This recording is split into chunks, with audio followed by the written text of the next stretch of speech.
General Gaddafi کی مختصر کہانیاں۔ 1969 میں معمر قذافی نامی ایک نوجوان لیبیائی فوجی نے انقلابی سیل کی بنیاد رکھی جس نے لیبیا میں مغربی حمایت یافتہ سینوسی بادشاہت کا تختہ الٹ دیا۔ پھر 70 کی دہائی کے اوائل میں قذافی نے اپنی طاقت کو ایک سیاسی فلسفے کے گرد مضبوط کیا جسے وہ تھرڈ انٹرنیشنل تھیوری کہتے ہیں۔ یوٹوپیائی سوشلزم، عرب قوم پرستی اور تیسری دنیا کے انقلابی نظریہ کا مرکب، قذافی کی دعوائی سیاسی تحریک نے ترقی کے قابل ذکر کارنامے پیش کیے۔ انہوں نے لیبیا کی شرح خواندگی کو 25% سے بڑھا کر 87% کرنے میں کامیاب کیا، جبکہ شہریوں کو مفت بجلی، صحت کی دیکھ بھال اور تعلیم فراہم کی۔ حکومت نے پہلے گھر کے خریداروں اور کاریں خریدنے والے لوگوں کے لیے فراخ دلانہ سبسڈی کی پیشکش بھی کی۔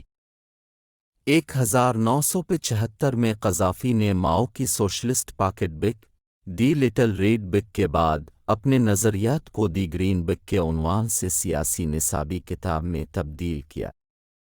لیبیا کے بچوں کو اپنے نصاب کے حصے کے طور پر کتاب پڑھنے میں ہفتے میں 2 گھنٹے گزارنے پر مجبور کیا جاتا تھا، جبکہ ٹیلی ویژن پر ہر روز اقتباسات نشر کیے جاتے تھے اور لیبیا کے بڑے شہروں میں بل بورڈز پر نعرے درج تھے۔ قذافی کی دوسری کتاب بہت کم دھوم دھام کے ساتھ شائع ہوئی۔ 1993 میں شائع ہوا اسکیپ ٹو ہیل مختصر کہانیوں اور مضامین کا ایک مجموعہ ہے جسے ناقدین نے مظالم کے طور پر مسترد کر دیا ہے۔ آج کتاب بڑی حد تک فراموش کر دی گئی ہے، لیکن میرے نزدیک یہ ایک پراسرار رہنما کے ذہن میں ایک نادر بصیرت پیش کرتی ہے، وہ جو پہلے ہی اپنے اقتدار کے گودیولی برسوں کا سامنا کر رہا تھا۔ 1980 کی دہائی کے بعد سے لیبیا نے مخالفین کو قتل کرنا شروع کر دیا۔ سب سے زیادہ قابل ذکر لندن میں لیبیا کے سفارت خانے کے باہر ایک پولیس افسر کی فائرنگ تھی۔ اس کے بعد 1986 میں لیبیا کے ایجنٹوں نے برلن کے ایک نائٹ کلب میں بم دھماکے کے ذمہ دار تھے جس میں 3 امریکی ہلاک اور 229 دیگر زخمی ہوئے۔ اس کے نتیجے میں صدر ریگن نے طرابلس اور بنغازی پر فضائی حملوں کا حکم دیا جس میں 35 افراد ہلاک ہوئے۔ لیکن جس واقعے نے قذافی کے بین الاقوامی موقف کو سب سے زیادہ نقصان پہنچایا وہ لاکربی پر پین ایم کی پرواز 103 پر بمباری تھی، جس میں 243 مسافر اور عملے کے 16 ارکان ہلاک ہوئے۔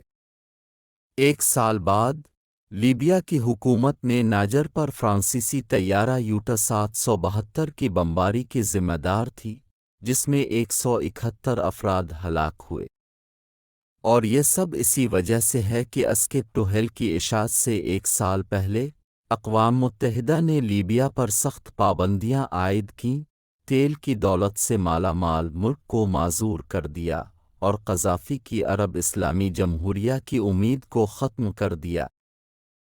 اسکیپ ٹو ہیل بین الاقوامی برادری کے ساتھ قذافی کے غصے کو پکڑتا ہے۔ وہ اپنی حکومت کے وحشیانہ اقدامات کا جواز پیش کرنے اور اپنے مغرب مخالف جذبات کو منسوخ کرنے کے درمیان چکر لگاتا ہے۔ ایک موقع پر وہ مغربی ممالک سے بھی پین افریقی ازم کو پھیلانے کا مطالبہ کرتا ہے۔ میں حقیقت پسندی کی طرف لوٹ رہا ہوں، وہ گرجتا ہے۔ عرب دنیا ختم ہو چکی ہے، افریقہ جنت ہے۔